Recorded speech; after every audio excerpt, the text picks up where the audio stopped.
불국사의 새벽 5시는 언제나 고요했습니다. 천년 고찰의 마당에서 빗자루질 소리만이 정막을 깨뜨리고 있었죠. 정무현 스님은 오늘도 어김없이 경내를 청소하고 있었습니다. 70세의 나이에도 허리는 꼿꼿했고 손끝까지 정갈한 동작이었습니다. 정무현 스님은 15년 전 이 절에 나타났습니다. 말수가 적고 항상 혼자였죠. 다른 스님들과도 별로 어울리지 않았습니다. 그저 묵묵히 청소만 했어요. 신도들도 처음엔 궁금해했지만 시간이 지나면서 그냥 조용한 분이려니 생각했습니다. 하지만 오늘은 달랐습니다. 오전 10시쯤 검은색 제네시스 2대가 절 입구로 들어섰어요. 차에서 내린 사람들의 모습이 심상치 않았습니다. 30대 중반쯤 되어 보이는 남자가 먼저 내렸죠. 명품 정장에 롤렉스 시계, 그리고 거만한 표정이었습니다. 박진우였습니다. 지역 최대 건설업체 회장의 아들이자 재벌 3세였죠. 뒤따라 나온 사람들도 비슷한 차림새였습니다. 정장 차림의 직원들과 선글라스를 낀 건장한 남자들이었어요. 박진우는 절마당을 둘러보며 코웃음을 쳤습니다. 이런 낡은 건물이 아직도 있네. 빨리 정리해야 할 텐데. 사장님, 이 일대 전체가 리조트 부지로 계획되어 있으니까요. 절도 당연히 이전해야죠. 이때 정무현 스님이 빗자루를 들고 천천히 다가왔습니다. 박진우 일행이 대웅전 앞에서 큰 소리로 떠들고 있었거든요. 스님의 얼굴에는 근심이 스쳐갔습니다. 이곳은 부처님이 계신 성스러운 곳이었으니까요. 여기는 부처님이 계신 곳입니다. 조금만 조용히 해주시겠습니까? 정무현 스님의 목소리는 낮지만 분명했습니다. 하지만 박진우는 스님을 위아래로 훑어보더니 비웃었어요. 뭐야, 이 할아버지가. 여긴 곧 없어질 곳이야. 알아서 나가든지 말든지. 박진우의 말에 부하들이 킥킥거렸습니다. 정무현 스님은 다시 한번 정중히 말했어요.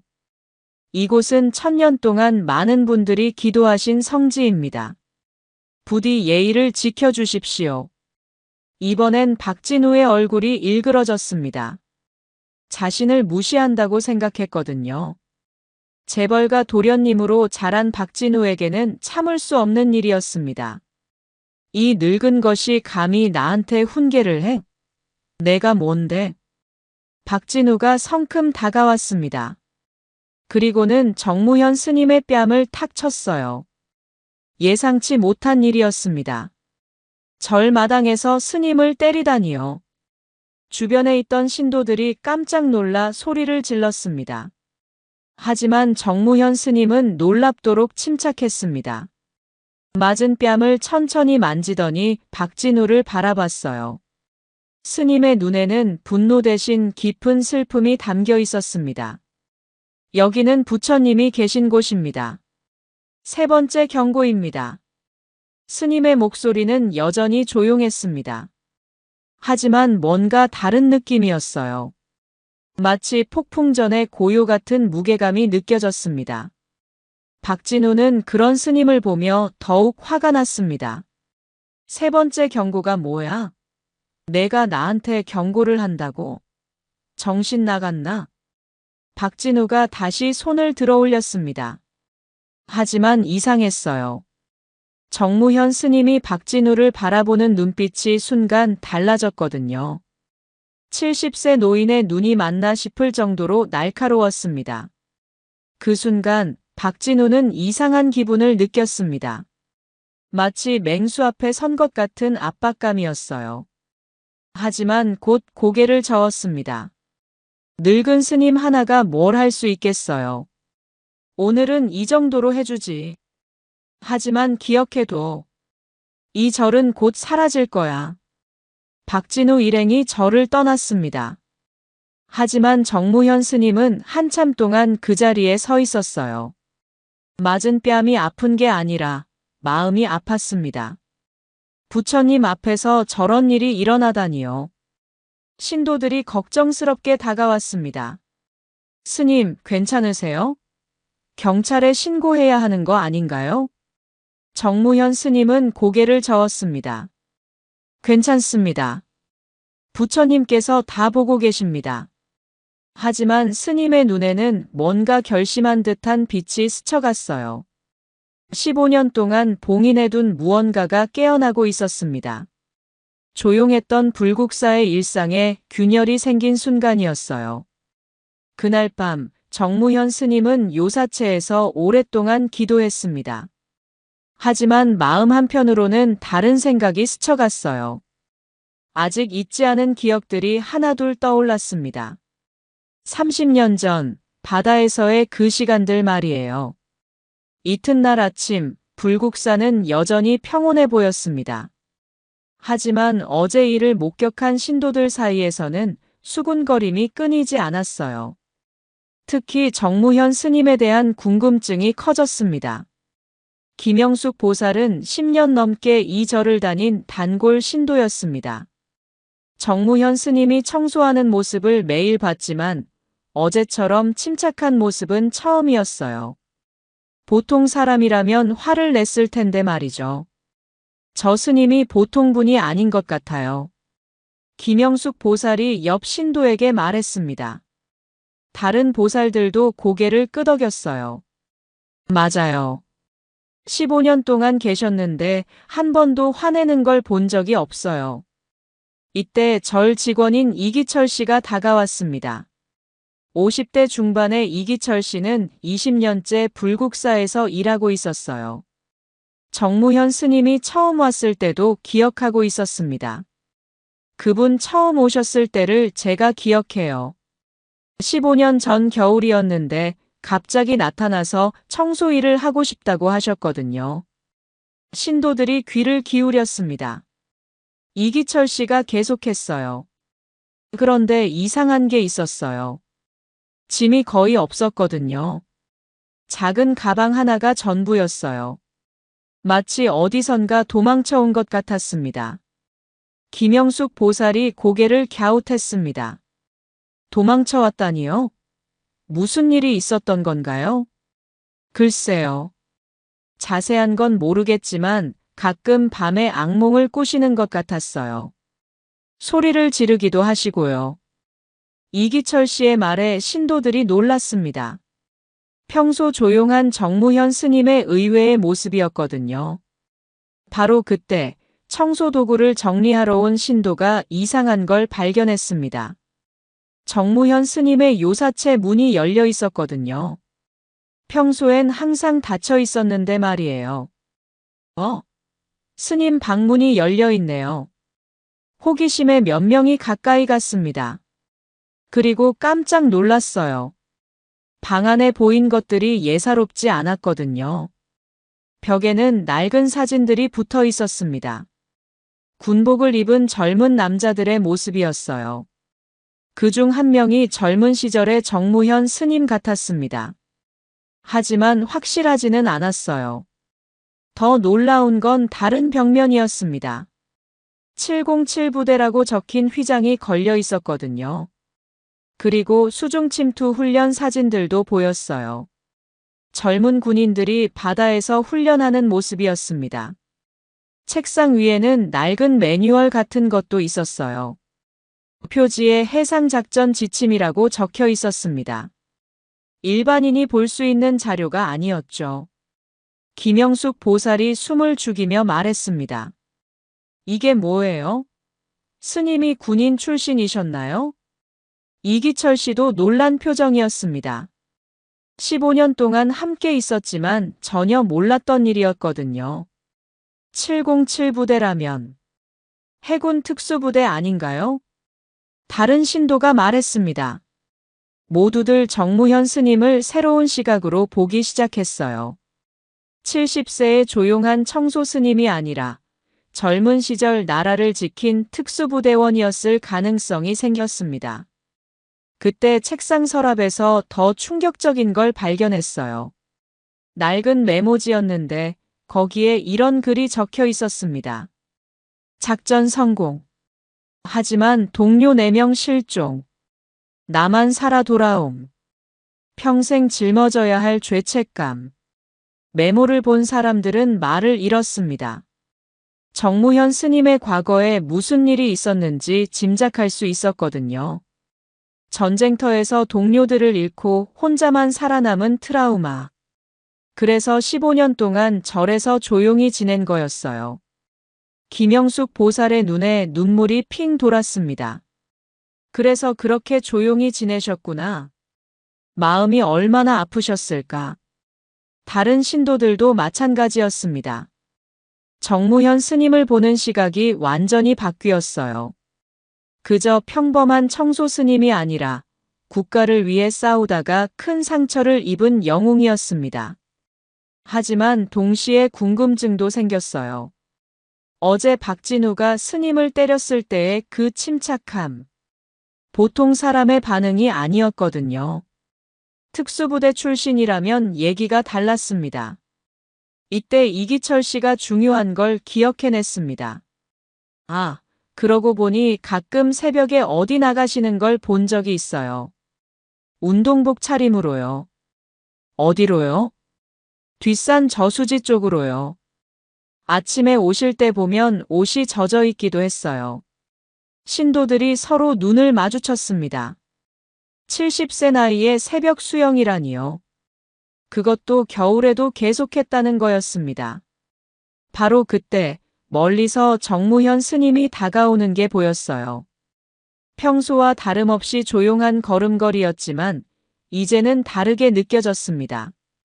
특수부대 출신의 위험이 느껴지는 것 같았어요. 모든 사람들이 재빨리 자리를 떠났습니다. 스님의 사생활을 엿본 것 같아서 미안했거든요. 하지만 궁금증은 더욱 커졌습니다. 정무현 스님이 과연 어떤 분일까요? 그리고 어제 박진우에게 한 3번째 경고는 무슨 뜻이었을까요? 불국사에는 예사롭지 않은 기운이 돌기 시작했습니다. 그 순간 정무현 스님의 휴대폰이 울렸습니다. 15년 만에 처음 받는 전화였어요. 발신자는 김상사였습니다. 정무현 스님은 휴대폰을 바라봤습니다. 15년 동안 한 번도 울리지 않았던 전화였어요. 화면에 뜬 이름을 보고 스님의 눈빛이 달라졌습니다. 김상사. 옛 전우였죠. 여보세요. 정무현 스님의 목소리는 평소보다 낮았습니다. 형님, 저 김철민입니다. 뉴스 봤어요. 전화 너머로 들리는 목소리에는 걱정이 묻어 있었어요. 김철민은 30년 전 707 부대에서 함께 복무했던 후배였습니다. 베트남 전쟁 때도 같은 팀이었죠. 무슨 뉴스요? 형님이 계신 불국사 얘기요. 박진우 그놈이 저를 밀어버리겠다고 난리래요. 그런데 형님한테 손까지 댔다면서요? 정무현 스님은 깜짝 놀랐습니다. 어제 일이 벌써 소문이 났나 봤어요. 어떻게 알았습니까? 형님, 우리 전우회 네트워크가 얼마나 넓은데요. 절에 있던 신도가 우리 회원 아들이래요. 어머니한테 얘기했고 그게 전우회까지 온 거예요. 김철민의 설명에 정무현 스님은 작은 한숨을 쉬었습니다. 15년 동안 조용히 지냈는데 하루아침에 모든 게 드러날 뻔했어요. 괜찮습니다. 그냥 넘어갈 일이에요. 형님, 그게 아니에요. 박진우 뒤를 좀 봤는데 이놈이 보통이 아니에요. 시의원하고도 연결되어 있고 강제 수용까지 추진한대요. 정무현 스님의 얼굴이 굳어졌습니다. 단순한 개발 사업이 아니었던 거예요. 정치적 배경까지 있었습니다. 자세히 말해보세요. 이번 지방선거에서 박진우 아버지가 시장 후보로 나온대요. 불국사 일대를 대형 리조트로 만든다는 게 공약이고요. 이미 인허가도 다 받아놨다는 소문이에요. 김철민의 말을 들으며 정무현 스님은 상황이 심각함을 깨달았습니다. 개인적인 갈등이 아니라 거대한 이권이 걸린 문제였어요. 그럼 절은 어떻게 되는 겁니까? 강제 이전이죠. 보상금 몇 푼 주고 쫓아낼 거예요. 천년 고찰이 하루아침에 사라지는 거예요. 정무현 스님의 손이 부르르 떨렸습니다. 15년 동안 자신의 마음을 다독여준 이곳이 사라진다는 얘기였거든요. 죽은 전우들에게 참회하며 지낸 소중한 공간이었는데 말이에요. 형님, 우리가 도와드릴까요? 전우회 형님들 다 분노하고 있어요. 김철민의 제안에 정무현 스님은 고민에 빠졌습니다. 30년 동안 봉인해둔 과거를 꺼내야 할까요? 아니면 계속 참고 견뎌야 할까요? 그날 밤 정무현 스님은 잠들 수 없었습니다. 요사체에 혼자 앉아 오랫동안 생각했어요. 벽에 걸린 전우들 사진을 바라보며 중얼거렸습니다. 친구들아, 어떻게 해야 할까? 사진 속 젊은 얼굴들이 대답하는 것 같았어요. 형님, 우리가 목숨 걸고 지킨 나라에서 이런 일이 일어나도 되나요? 정무현 스님은 천천히 일어났습니다.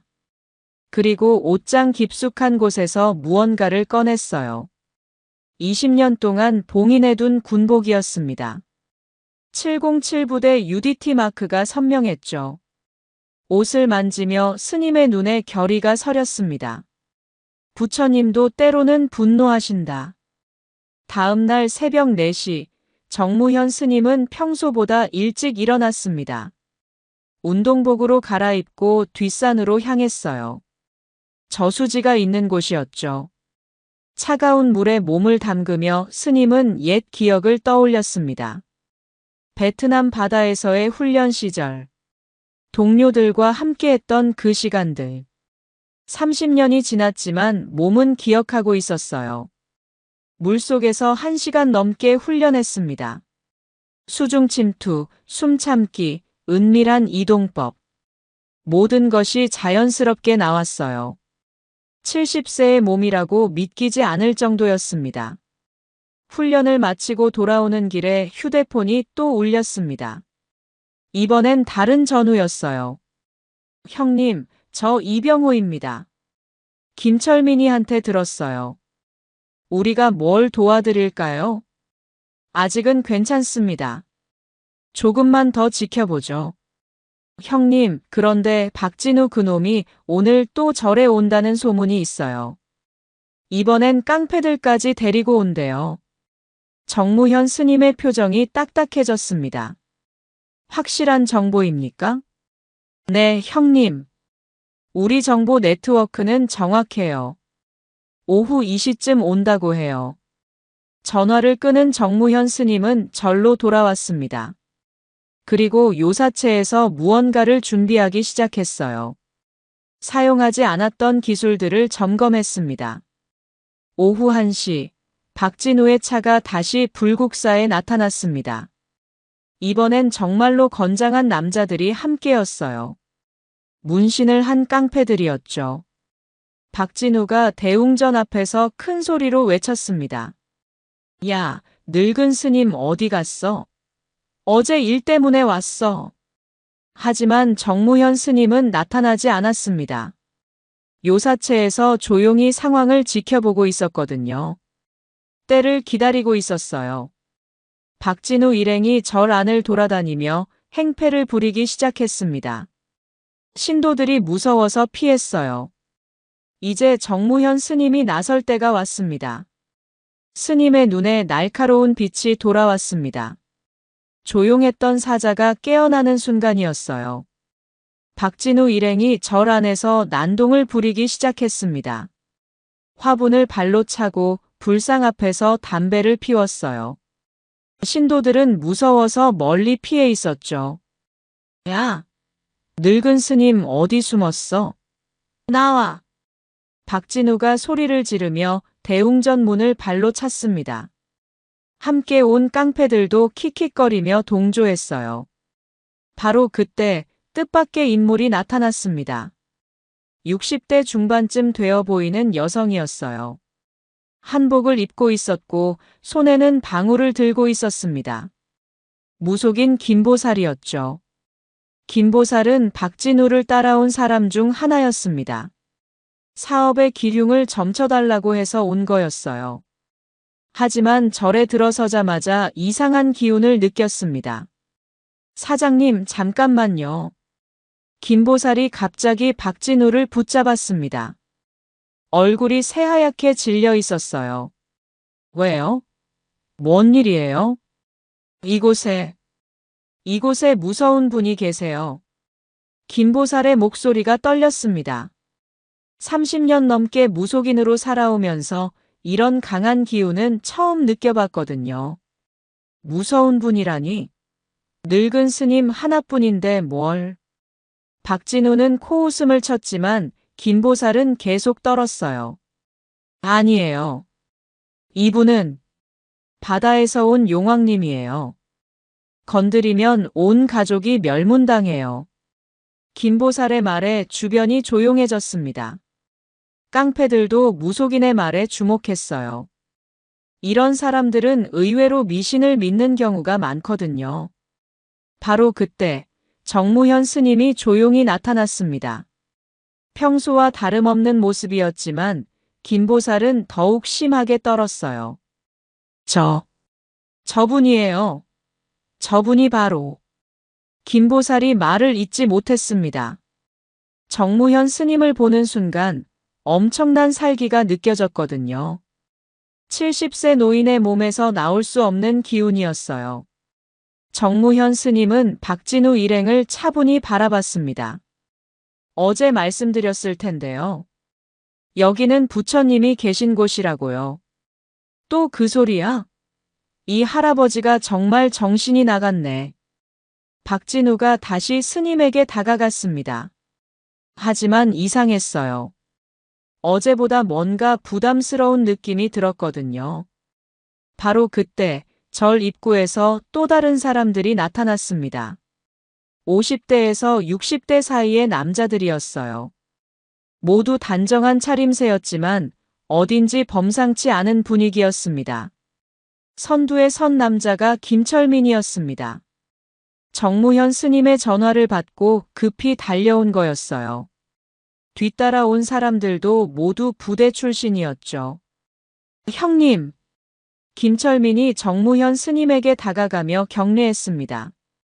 다른 전우들도 마찬가지였어요. 30년이 지났지만 여전히 상급자에 대한 예의를 지켰습니다. 박진우는 이 광경을 보며 의아했습니다. 뭐야, 이 사람들은? 김철민이 박진우를 노려봤습니다. 눈빛이 예사롭지 않았어요.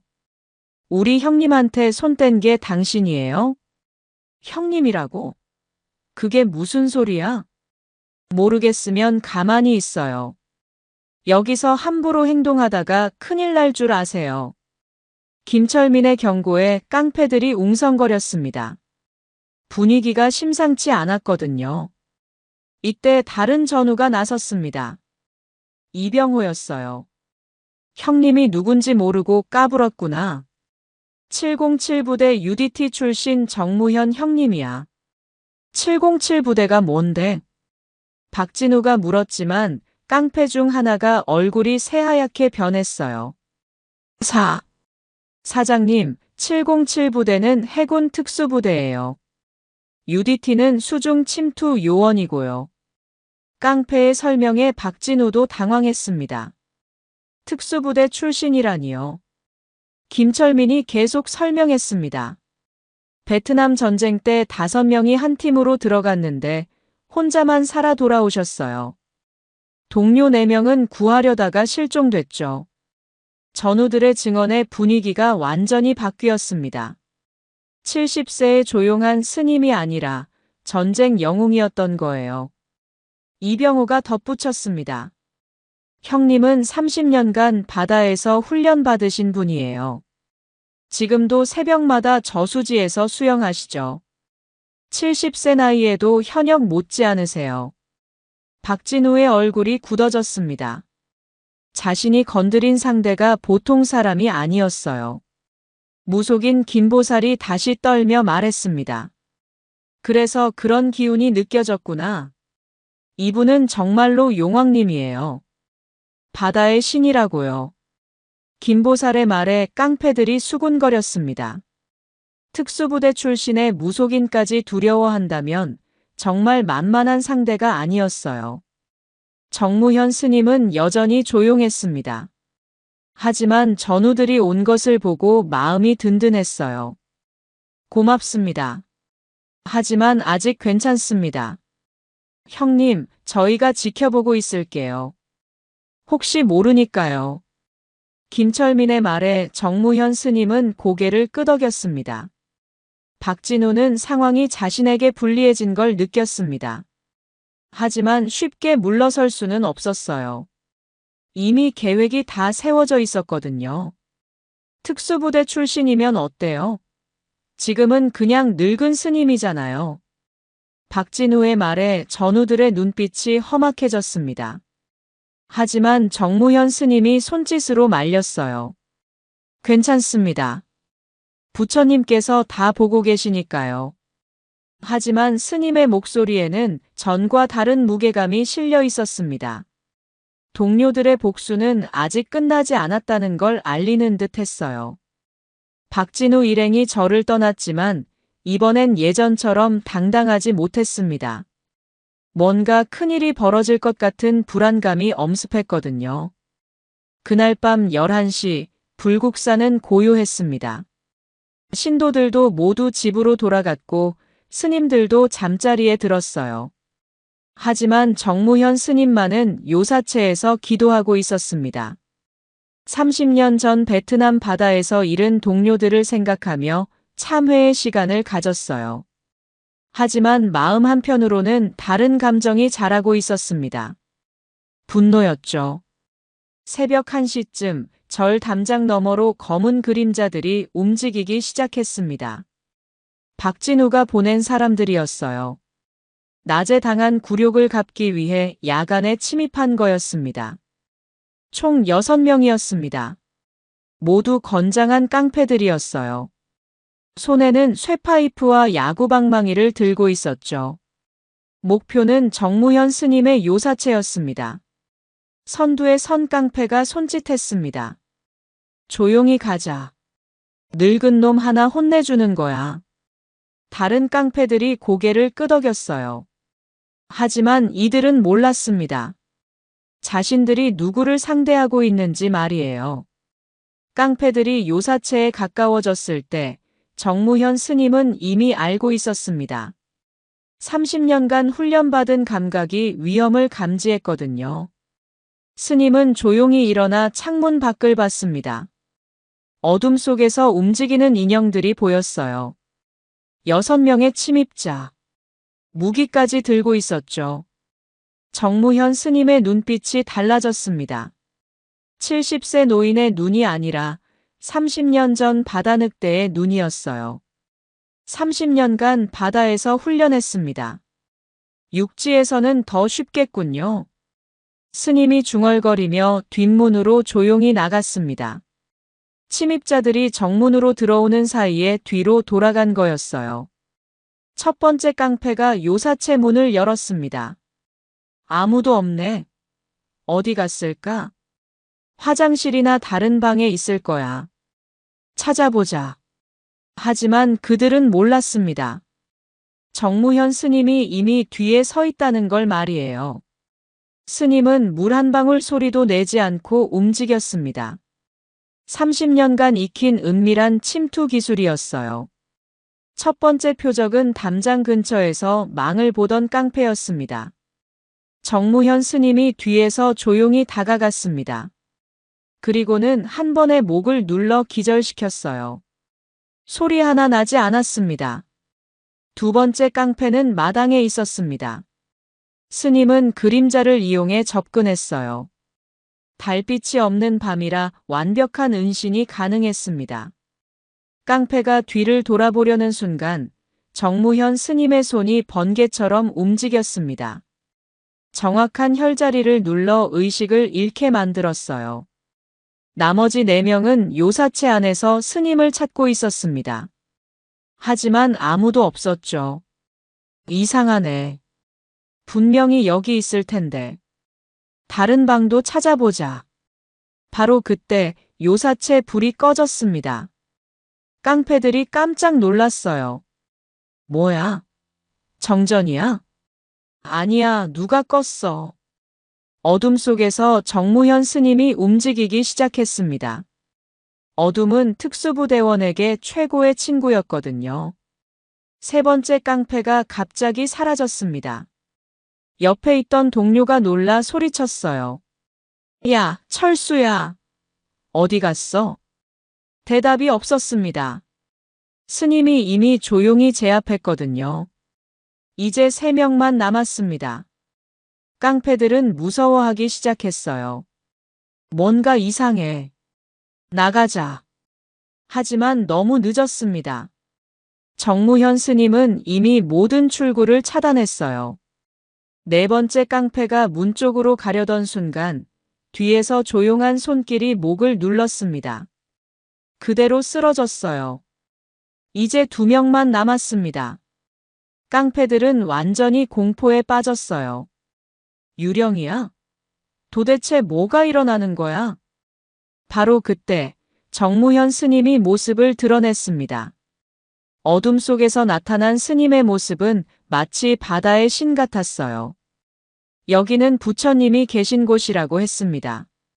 스님의 목소리는 차분했지만 깡패들에게는 죽음의 선고처럼 들렸어요. 나머지 2명도 순식간에 제압당했습니다. 70세 노인이라고 믿기지 않을 정도로 빠르고 정확한 움직임이었어요. 모든 침입자를 제압한 정무현 스님은 이들을 연못가로 옮겼습니다. 그리고는 물풀로 몸을 감쌌어요. 다치지 않게 하면서도 교훈을 주기 위해서였습니다. 다음 날 아침 절 직원이 연못가에서 기절한 채 발견된 깡패들을 봤습니다. 물풀에 감싸인 채로 잠자고 있었어요. 이게 뭐예요? 사람들이 왜 여기에? 신도들이 모여들었습니다. 6명의 남자가 모두 연못가에서 자고 있었거든요. 신기한 건 아무도 다치지 않았다는 점이었어요. 깡패들이 하나둘 깨어났습니다. 어젯밤 일이 꿈 같았어요. 분명히 스님 방에 침입했는데 어떻게 여기까지 온 건지 기억이 안 났습니다. 우리가 왜 여기에 있지? 모르겠어. 기억이 안 나. 하지만 한 가지는 확실했어요. 무서운 경험이었다는 것. 더 이상 이 절에 얽매이고 싶지 않았습니다.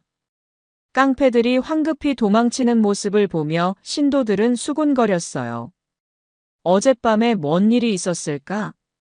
스님께서 뭔가 하신 건 아닐까? 김영숙 보살이 중얼거렸습니다. 역시 보통 분이 아니셨어. 특수부대 출신이라더니 정말이었군요. 이때 정무현 스님이 평소와 다름없이 청소를 하러 나왔습니다. 어젯밤 일은 아무 일도 아니었다는 듯이요. 하지만 신도들은 알 수 있었어요. 스님의 눈빛에서 뭔가 달라진 걸 말이에요. 잠들어 있던 사자가 깨어난 것 같았습니다. 그날 오후 박진우에게 보고가 들어왔습니다. 사장님, 큰일 났습니다. 뭔 일이야? 보낸 사람들이 모조리 당했어요. 아무도 제대로 기억 못해요. 박진우의 얼굴이 굳어졌습니다. 70세 노인 하나가 6명의 깡패를 상대했다는 얘기였거든요. 그게 말이 돼? 늙은 스님 하나가. 하지만 사실이에요. 모두들 무서워서 떨고 있어요. 박진우는 처음으로 두려움을 느꼈습니다. 자신이 건드린 상대가 정말 만만한 존재가 아니었어요. 그 순간 정무현 스님이 새벽 훈련을 마치고 절로 돌아오고 있었습니다. 30년 전 그 날카로운 감각이 되살아나고 있었어요. 동료들의 복수는 이제 막 시작된 거였습니다. 박진우가 6명의 깡패를 잃은 소식은 금세 전우회까지 전해졌습니다. 김철민이 정무현 스님에게 전화했어요. 형님, 어젯밤 일 들었습니다. 괜찮으세요? 네, 별일 없었습니다.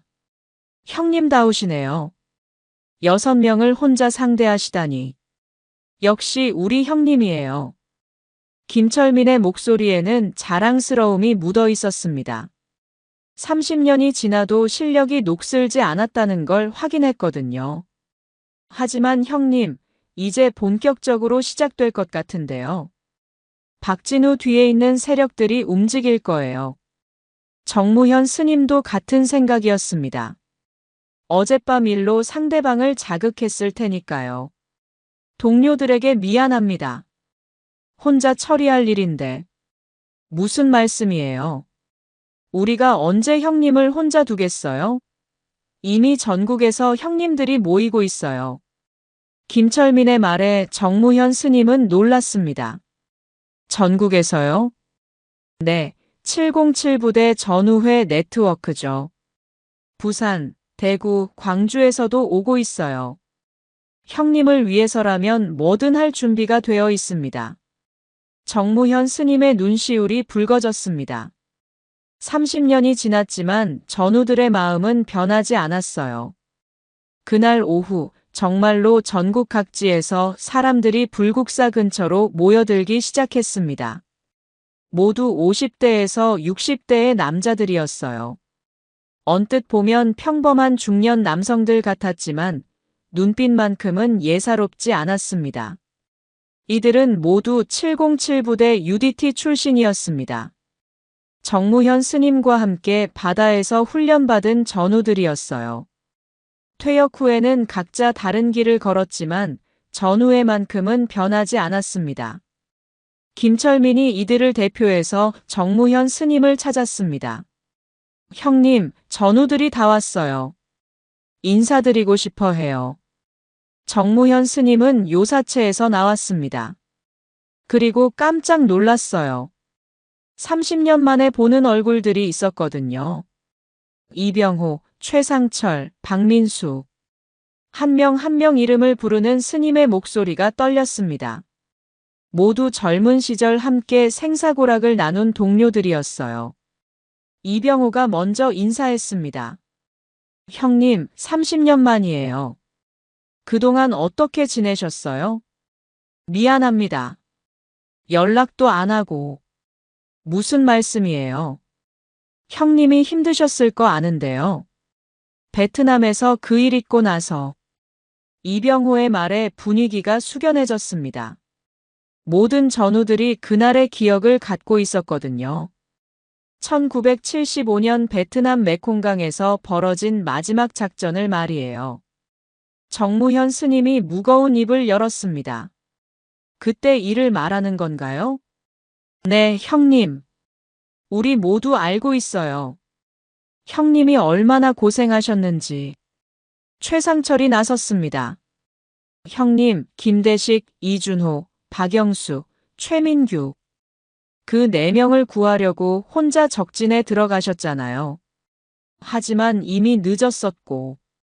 정무현 스님의 어깨가 떨렸습니다. 30년 동안 혼자 짊어진 죄책감이었어요. 제가 더 빨리 갔어야 했는데. 동료들을 구하지 못했습니다. 아니에요, 형님. 형님이 최선을 다하신 거예요. 5명이 들어갔는데 혼자만 살아 돌아오신 게 기적이었어요. 박민수가 말했습니다. 형님 때문에 우리가 살아있는 거예요. 형님이 혼자 적들을 막아주신 덕분에 우리가 탈출할 수 있었거든요. 전우들의 말에 정무현 스님은 처음으로 눈물을 흘렸습니다. 30년 동안 참아온 감정이 터져나왔어요. 동료들에게 미안해서. 그래서 여기서 참회하며 지낸 거였습니다. 형님, 이제 그만하세요. 죽은 전우들도 형님이 이렇게 고생하는 걸 원하지 않을 거예요. 김철민이 정무현 스님의 어깨를 잡았습니다. 그리고 이번 일은 개인적인 복수가 아니에요. 우리가 목숨 걸고 지킨 나라에서 이런 일이 일어나는 걸 보고만 있을 수 없어요. 다른 전우들도 고개를 끄덕였습니다. 맞아요, 형님. 천년고차를 리조트 만든다고 밀어버리겠다는 놈들을 그냥 둘 순 없죠. 더군다나 형님한테 손까지 댔으니까요. 이때 이병호가 중요한 정보를 알려줬습니다. 형님, 박진우 뒤에 있는 세력들을 조사해봤어요. 생각보다 복잡해요. 어떻게 복잡하다는 거죠? 시의원, 건설업체, 그리고 일부 공무원들까지 연루되어 있어요. 거대한 이권 카르텔이에요. 정무현 스님의 표정이 굳어졌습니다. 그럼 단순한 개발 사업이 아니군요. 맞아요. 이들은 불국사뿐만 아니라 주변 문화재까지 모두 없앨 계획이에요. 돈 되는 건 리조트, 안 되는 건 아파트 단지로 만들려고 해요. 박민수가 덧붙였습니다. 더 심각한 건 투자자들 중에 중국 자본도 끼어 있다는 거예요. 우리나라 문화재를 외국인들 놀이터로 만들려는 거죠. 전우들의 말을 들으며 정무현 스님은 분노를 느꼈습니다. 단순히 자신을 모욕한 것 이상의 문제였어요. 이번에는 개인적 복수가 아닙니다. 죽은 전우들과 우리나라를 위한 마지막 작전입니다. 정무현 스님의 눈에 30년 만에 투지가 살아났습니다. 전우들도 마찬가지였어요. 형님, 우리가 함께 하겠습니다. 아니요. 위험할 수 있어요. 형님, 우리가 언제 위험을 피한 적 있나요? 바다에서 함께 훈련받은 동료들인데요. 김철민의 말에 다른 전우들도 동의했습니다. 맞아요, 형님. 이번에야말로 진짜 나라를 위한 일이에요. 정무현 스님은 더 이상 혼자가 아니었습니다.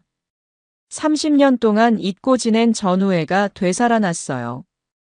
이제 진짜 작전이 시작될 때였습니다. 그날 밤 전우들은 작전 회의를 가졌습니다. 30년 전 베트남에서 하던 것처럼요. 박진우와 배후 세력을 완전히 무력화시킬 계획을 세웠습니다. 동료들의 복수는 이제 막 시작된 거였어요. 박진우는 며칠째 잠을 제대로 못 자고 있었습니다.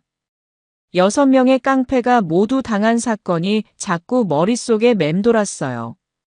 더 무서운 건 전국에서 수상한 사람들이 불국사 주변으로 몰려든다는 보고였습니다. 사장님, 이상해요. 절 주변에 50대, 60대 남자들이 계속 나타나고 있어요. 부하의 보고에 박진우는 불안해졌습니다. 몇 명이나 돼? 정확하지 않지만 20명은 넘을 거예요. 모두 범상치 않은 분위기고요. 박진우는 아버지에게 도움을 요청하기로 했습니다. 건설업계 거물인 아버지라면 뭔가 방법이 있을 거였어요. 한편 불국사에서는 전우들의 작전 회의가 한창이었습니다. 정무현 스님을 중심으로 30년 만에 재결합한 707부대 동료들이 모였어요. 김철민이 조사 결과를 발표했습니다. 박진우 일가의 계획을 자세히 알아봤습니다. 이들은 불국사를 시작으로 주변 문화재 5곳을 모두 철거할 예정이에요. 이병호가 분노했습니다. 문화재 5곳을 다 없앤다고? 미쳤군요. 그뿐만 아니에요. 시의원들과 공무원들에게 뇌물을 주고 인허가를 다 받아놨어요. 이미 투자자들과 계약도 끝났고요. 정무현 스님의 얼굴이 굳어졌습니다. 그럼 법적으로는 문제가 없다는 뜻인가요? 겉으로는 그래요. 하지만 뇌물 증거만 잡으면 다 무너뜨릴 수 있어요. 최상철이 나섰습니다. 형님, 우리가 증거를 찾아보겠습니다. 30년간 익힌 기술이 헛되지 않을 거예요. 하지만 정무현 스님은 조금 다른 생각이었습니다. 증거도 중요하지만 먼저 이들의 계획을 막는 게 우선이에요. 일단 공사가 시작되면 돌이킬 수 없거든요. 바로 그때 절 직원이 급하게 뛰어왔습니다. 스님, 큰일 났어요. 굴삭기들이 오고 있어요. 모든 사람이 깜짝 놀랐습니다. 갑작스러운 공사 시작이었거든요. 김철민이 창밖을 내다봤습니다. 정말이네요. 대형 굴삭기 세대가 절 입구로 오고 있어요. 정무현 스님이 급히 일어났습니다. 지금 당장요? 허가도 안 났을 텐데. 아마 기습적으로 시작해서 기정사실로 만들려는 것 같아요. 이병호가 분석했습니다. 상황이 급박해졌어요. 굴삭기들이 절 정문 앞에 도착했습니다. 박진우도 함께 왔어요. 이번에는 시의원과 공무원들까지 대동했습니다. 박진우가 확성기를 들고 소리쳤습니다. 불국사 관계자는 나오세요. 합법적인 개발 사업 시작합니다. 정무현 스님과 전우들이 나왔습니다. 신도들도 하나둘 모여들었어요. 시의원이 서류를 흔들며 말했습니다. 이 지역은 관광개발지구로 지정됐습니다.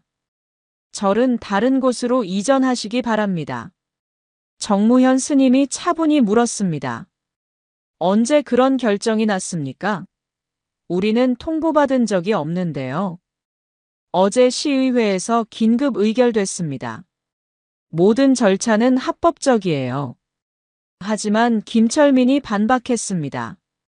긴급 의결이라도 문화재보호법에 따라 문화재청 승인이 필요합니다. 그런 절차를 거쳤나요? 시의원의 얼굴이 당황스러워졌어요. 예상치 못한 반박이었거든요. 그건 추후에 처리할 예정입니다. 이때 박진우가 참지 못하고 나섰습니다. 시끄러워. 어차피 다 결정된 일이야. 굴삭기 시작해. 굴삭기 기사가 시동을 걸었습니다. 천년고차를 향해 삼날이 움직이기 시작했어요. 정무현 스님이 굴삭기 앞으로 걸어갔습니다. 70세의 노인이 거대한 기계 앞에 맨몸으로 섰어요. 멈추세요. 이곳은 1000년 동안 많은 분들이 기도한 성지입니다. 하지만 박진우는 비웃었습니다. 늙은 것이 또 나섰네. 비켜. 다칠 수 있어. 굴삭기가 계속 전진했습니다. 정무현 스님은 물러서지 않았어요. 죽은 동료들과 나라를 위해 마지막까지 막아설 각오였습니다. 바로 그때 전우들이 일제히 앞으로 나섰습니다. 형님 혼자 두지 않겠습니다. 20여 명의 707부대 출신들이 굴삭기 앞에 일렬로 섰어요. 장관이었습니다. 박진우는 당황했습니다. 이 사람들 뭐야? 공무집행 방해야. 하지만 김철민이 당당히 말했습니다. 우리는 이 나라를 지키기 위해 목숨 걸고 싸운 사람들입니다. 문화재를 지키는 것도 나라를 지키는 일이에요. 신도들도 하나둘 합류했습니다. 어린아이부터 할머니까지 모두가 굴삭기 앞에 섰어요. 상황이 이렇게 되자 공무원들이 당황했습니다. 언론에라도 나가면 큰일이었거든요. 사장님, 이건 너무 위험해요. 일단 철수하는 게. 하지만 박진우는 이미 너무 많은 걸 투자했습니다. 물러설 수 없었어요. 밀어버려. 어차피 법적으로는 문제 없어. 박진우가 굴삭기 기사에게 소리쳤습니다. 하지만 기사는 망설였어요. 사람들을 다치게 할 수는 없었거든요. 바로 그때 정무현 스님이 박진우에게 다가갔습니다. 마지막 기회를 드리겠습니다. 지금이라도 멈추세요. 뭐? 내가 나한테 기회를 준다고? 웃기지 마. 박진우가 스님의 어깨를 밀쳤습니다. 하지만 이번에는 달랐어요. 정무현 스님이 박진우의 손목을 잡았거든요. 아야, 나. 박진우가 소리쳤지만 스님의 소나귀는 강철 같았습니다. 30년간 바다에서 단련한 손이었어요. 부처님 앞에서는 원수도 중생입니다. 하지만 선을 넘으면 응징도 받아야 합니다. 정무현 스님의 목소리에는 위험이 있었습니다. 박진우는 처음으로 진짜 두려움을 느꼈어요. 미안해요. 잘못했어요. 박진우가 무릎을 꿇었습니다. 30년간 쌓인 스님의 기운에 압도당한 거였어요. 정무현 스님은 박진우를 일으켰습니다. 참회할 기회를 드립니다. 진심으로 뉘우친다면 용서하겠습니다. 박진우의 눈에 눈물이 핑 돌았습니다.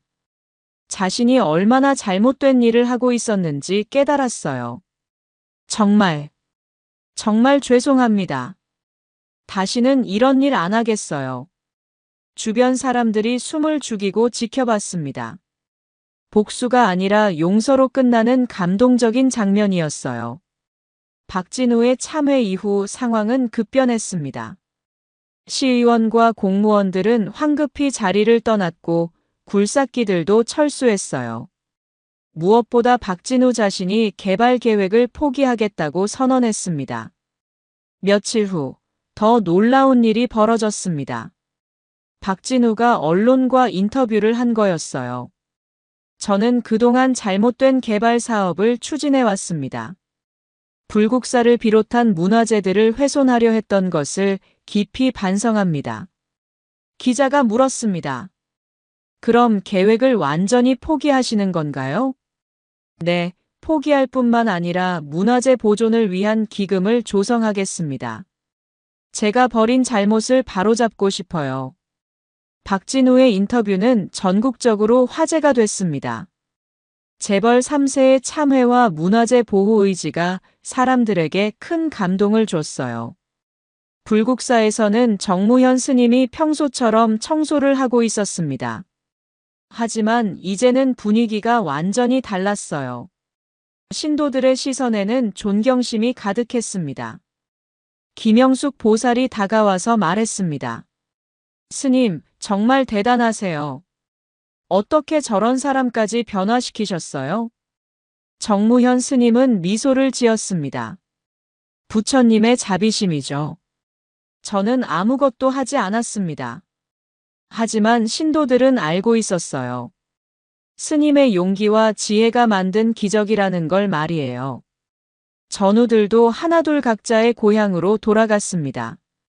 30년 만에 재회였지만 아쉬움은 없었어요. 언제든 필요하면 달려올 준비가 되어 있었거든요. 김철민이 마지막 인사를 했습니다. 형님, 이번 일로 정말 많은 걸 배웠어요. 용서가 복수보다 위대하다는 걸 말이에요. 우리 모두 늙었잖아요. 이제는 미움보다 사랑이 필요한 나이죠. 정무현 스님의 말에 전우들이 고개를 끄덕였습니다. 형님, 베트남에서 잃은 동료들도 이제 편히 쉴 수 있을 거예요. 형님이 마침내 평화를 찾으셨으니까요. 이병호의 말에 정무현 스님의 눈시울이 붉어졌습니다. 30년 동안의 죄책감이 드디어 해소되는 순간이었어요. 며칠 후 더욱 놀라운 소식이 전해졌습니다.